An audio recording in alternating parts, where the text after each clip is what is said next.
The night of February 11th, the Egyptian dictatorship of Hosni Mubarak was falling. More than 100,000 people filled Cairo's Tahrir Square in wild celebration. Among those in the crowd was our 60 Minutes colleague, correspondent Lara Logan. Lara, a native of South Africa, is an experienced war reporter, but Tahrir Square became her most hazardous assignment. During the revolution, dozens of reporters were assaulted, often by agents of the regime. The night of the 11th, a mob turned on Lara and her 60 Minutes team and singled her out in a violent sexual assault. Since then, Lara has been recuperating with her husband and 2 children. Now, she's returning to work, and she's decided to tell the story of what happened just once here on our broadcast. She's speaking out, she tells us, to add her voice to those who confront sexual violence, to break what she calls the code of silence. Lara Logan arrived in Cairo at a moment of triumph for Egypt. She didn't imagine in the hours before midnight she would be fighting for her life. The story will continue in a moment. When we drove from the airport into Cairo that night, moments after Mubarak had stepped down, it was unbelievable. It was like unleashing a champagne cork on Egypt. I'm anxious to get to the square. I got to be there because this is a moment in history that you don't want to miss. What does it look like? It looks like a party. It's a roar of sound because everyone's so excited and they're singing songs of the revolution and they're shouting slogans. And everybody's, very physical. So you're being jostled and pushed, and sometimes people get closer, and my guys are very protective. It's, they want to keep people at bay. It was impossible not to get caught up in the moment, which was a real moment of celebration. Tell me about your team. Our producer was Max McClellan. My cameraman was Richard Butler.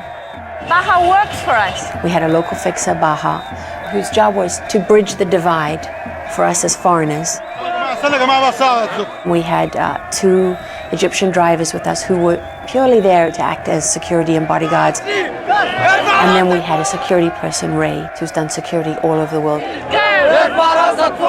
This is what these people have been waiting for. They came here day after day.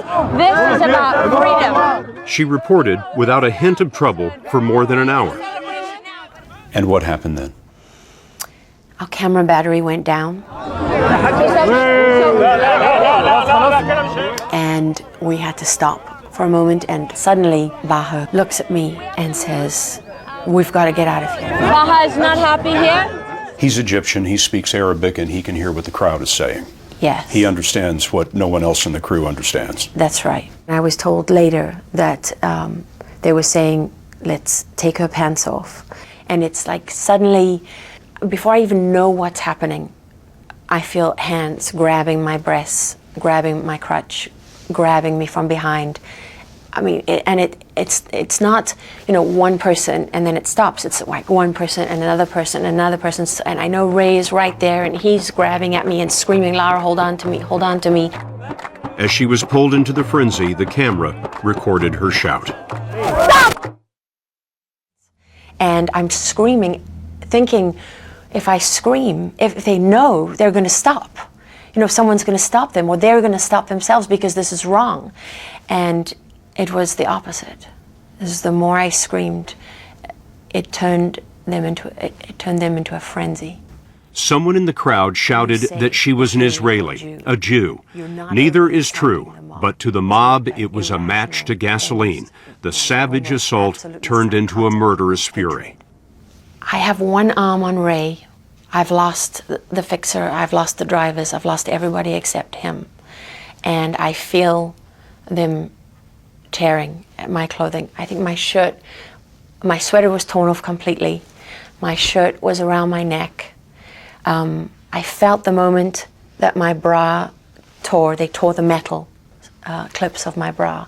They tore those open. And I felt that because I felt the air on my chest, on my skin. And I felt them tear out. They literally just tore my pants to shreds. And then I felt my underwear go. And I remember looking up, when my clothes gave way, I remember looking up and seeing them taking pictures with their cell phones, the flashes of their cell phone cameras. Ray reported that he found himself with the sleeve of your jacket in his hand. It had been completely ripped from the rest of the jacket. I felt at that moment that Ray was my only hope of survival. You know, he was looking at me and I could see his face, and we had a sea of people between us, obviously tearing at both of us, beating us. I didn't even know that they were beating me with flagpoles and sticks and things, because I couldn't even feel that, because I think of the sexual assault was all I could feel, was their hands raping me over and over and over again. Raping you with their hands? Yeah. Non-stop? No, from the front, from the back. And I didn't know if I could hold on to Ray. I'm holding on to him. I didn't want to let go of him. I thought I was going to die if I lost hold of him. But in that moment, Ray, a former Special Forces soldier, was torn away. When I lost Ray, I thought that was the end. It was like all the adrenaline left my body. Because I knew in his face, when he lost me, he thought I was going to die.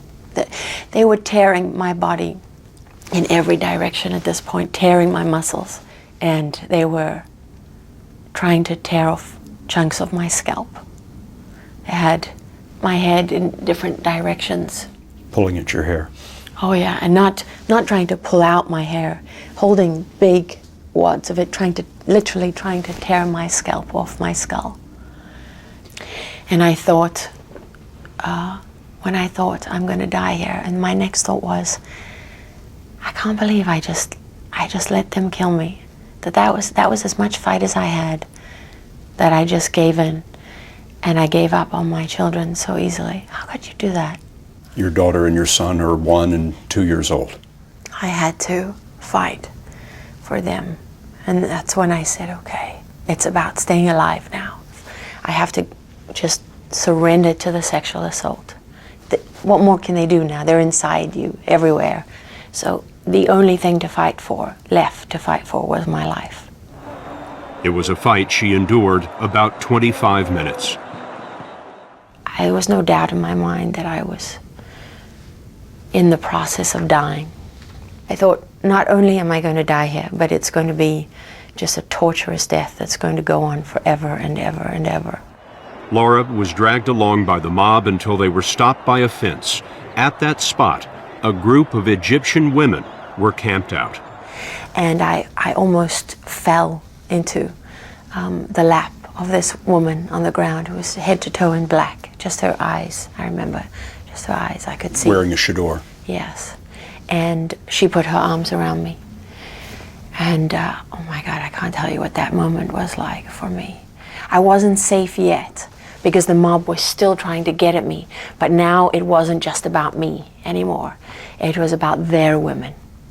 And that was what saved me, I think. The women kind of closed ranks around me, and I remember 1 or 2, maybe 3 men standing with them, and the women were throwing water on the crowd, and they were pouring water over me because I couldn't breathe. You know, I was rasping. By this time, her team had convinced a group of soldiers to go in after her. Finally, some soldiers fought their way through the crowd with batons, beating the mob back, and that was the moment I thought, I have a chance to get out of here alive. And I grabbed the first soldier and I did not let him go. Boy, I was not letting go of him. And I'm screaming and hysterical. I'm like a wild thing at this point. I mean, you imagine my hair is everywhere because they've tried to tear my scalp to pieces. My clothes are shredded. I'm filthy, black with dirt from going down into the filth. The soldiers took you out of there? That one soldier that I was holding on to, he threw me over his back. And they still had to beat the mob back to get through it, back to the tank where they had more soldiers. What happened in that moment when you first were reunited with the rest of the crew? I remember, Max, going down on his knees in front of me, and he said, "I'm so sorry. I'm so sorry." By the time producer Max McClellan saw Lara, she was in the arms of one of the drivers, dangling as if her legs were broken. She looked like a rag doll. She looked completely limp. She looked like someone who was physically, emotionally, and mentally spent, overwhelmed. The soldiers drove Lara and her 60 Minutes team back to their hotel, where a doctor examined her. She was basically sore everywhere, head to toe. It was like she had been through some sort of grinder. The next morning, Max and Lara flew back to the U.S. When you landed in Washington, you didn't go home. You went straight to the hospital. And I stayed there for 4 days, which was hard. My muscles were so unbelievably sore because they were literally stretched from the mob trying to tear my limbs off my body. My joints, every joint in my body was distended. And then the more intimate injuries, the tearing inside, and the mark of their hands, their fingers, all over my body. Cuts and everything you could imagine, but no broken bones. Tell me about that moment when you saw your children again. I felt like I'd been given a second chance that I didn't deserve. And because I did that to them, I came so close to leaving them, to abandoning them. Do you feel like you're healing now? Oh, definitely. I'm so much stronger. That night, her attackers faded away into the crowd. It's not likely anyone involved will be brought to justice. We may never know with certainty whether the regime was targeting a reporter or whether it was simply and savagely a criminal mob. It is true that in Egypt in particular, sexual harassment and violence are common. I had no idea how endemic, that it is so rife, so widespread, that so many Egyptian men admit to sexually harassing women and think it's completely acceptable, in fact blame the women for it. Why are you telling this story now? One thing that I'm extremely proud of, that I didn't intend, is when my female colleagues stood up and said that I'd broken the silence on what all of us have experienced but never talk about. What did they mean by that? That women never complain about incidents of sexual violence because you don't want someone to say, well, women shouldn't be out there. But I think there are a lot of women who experience these kind of things as journalists, and they don't want it to stop them from doing their job because they do it for the same reasons as me. They're committed to what they do. They're not adrenaline junkies. They're not glory hounds. They do it because they believe in being journalists. Go to 60minutesovertime.com to hear from Lara Logan how strangers, students, and the president have shown their support. Sponsored by Lyrica.